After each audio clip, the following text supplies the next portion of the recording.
নমস্কাৰ। এই মুহূৰ্তত লৈ আহিছোঁ অসমবাসী ৰাইজৰ কাৰণে ৰাতিপুৱাৰ কেইবাটাও বিগ ব্ৰেকিং নিউজ। আজি হৈছে 14 মাৰ্চ। ৰাজ্যৰ কোটি কোটি জনসাধাৰণৰ বাবে লৈ আহিছোঁ কেইবাটাও গুৰুত্বপূৰ্ণ খবৰ। চৰকাৰী ঘৰ নোপোৱাসকলৰ বাবে আহি গ'ল ডাঙৰ খবৰ। ৰাজ্যত নতুনকৈ আৰু 30 লাখ পৰিয়ালে লাভ কৰিব PMAY ঘৰ।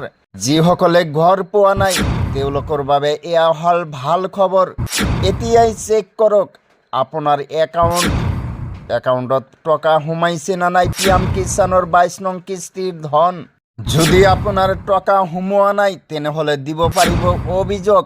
মুকলি কৰা হৈছে হেল্পলাইন নাম্বাৰ। যদি আপোনাৰ একাউণ্টত 22 নং কিস্তিৰ ধন সোমোৱা নাই তেনেহ'লে এতিয়াই অভিযোগ দিয়ক।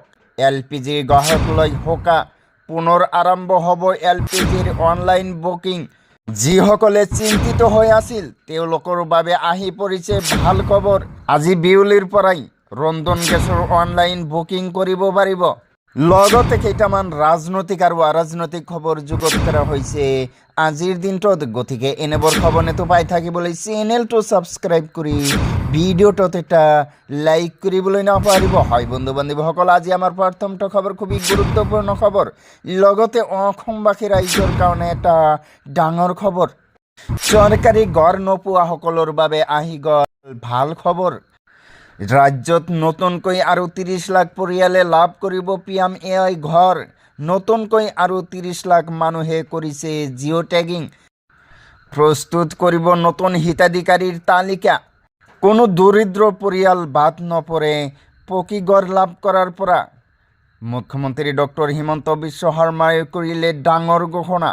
তাৰ পিছত জনাই আছোঁ আমাৰ দ্বিতীয়টো খবৰ, খুবেই গুৰুত্বপূৰ্ণ খবৰ।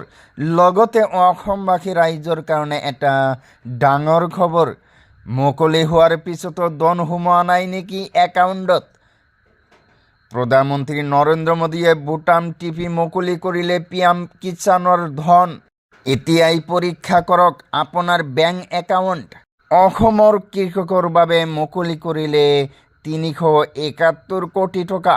কৃষকসকলৰ সন্মানৰ বাবে এই ধন মুকলি কৰিলে প্ৰধানমন্ত্ৰী। গুৱাহাটীৰ পৰা প্ৰধানমন্ত্ৰীয়ে মুকলি কৰিলে PM কিষাণৰ নিধিৰ 22 নং কিস্তিৰ ধন। ধন নাপালে অভিযোগ দিয়ক। অভিযোগ দিয়াৰ নাম্বাৰ হৈছে 155261। এই নাম্বাৰত দিব পাৰিব অভিযোগ। তাৰপিছত জনাই আছোঁ আমাৰ পৰৱৰ্তীটো খবৰ, খুবেই গুৰুত্বপূৰ্ণ খবৰ। লগতে অসমবাসী ৰাইজৰ কাৰণে এটা ডাঙৰ খবৰ। LPG গ্ৰাহকলৈ হোকা। যিসকলে LPG লৈ চিন্তিত হৈ আছিল পুনৰ আৰম্ভ হ'ব LPGৰ অনলাইন বুকিং। আজি বিয়লিৰ পৰাই পুনৰ কৰিব পাৰিব ৰন্ধন গেছৰ অনলাইন বুকিং। ইণ্ডিয়ান অইলৰ অনলাইন বুকিং এপ আজিৰে পৰা হ'ব কাৰ্যক্ষম। অধিক হাৰত বুকিং হোৱাৰ ফলত ক্ৰাছ হৈছিল বুকিং এপ। হঠাৎ বুকিঙৰ সংখ্যা 100ৰ পৰা 1000লৈ বৃদ্ধি হোৱাত ক্ৰেছ হৈছিল এপ।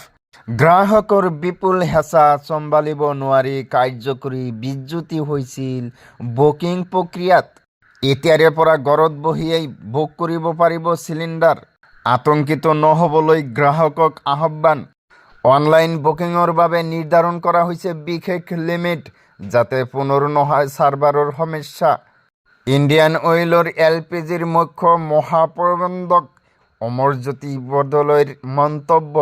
বন্ধুসকল, এইখিনি আজিৰ ইনফৰমেশ্যন দিব লগা আছিল। ভিডিঅ'টো ভাল লাগিলে শ্বেয়াৰ কৰি দিব। থেংক ইউ ফৰ ৱাচিং মাই ফুল ভিডিঅ'।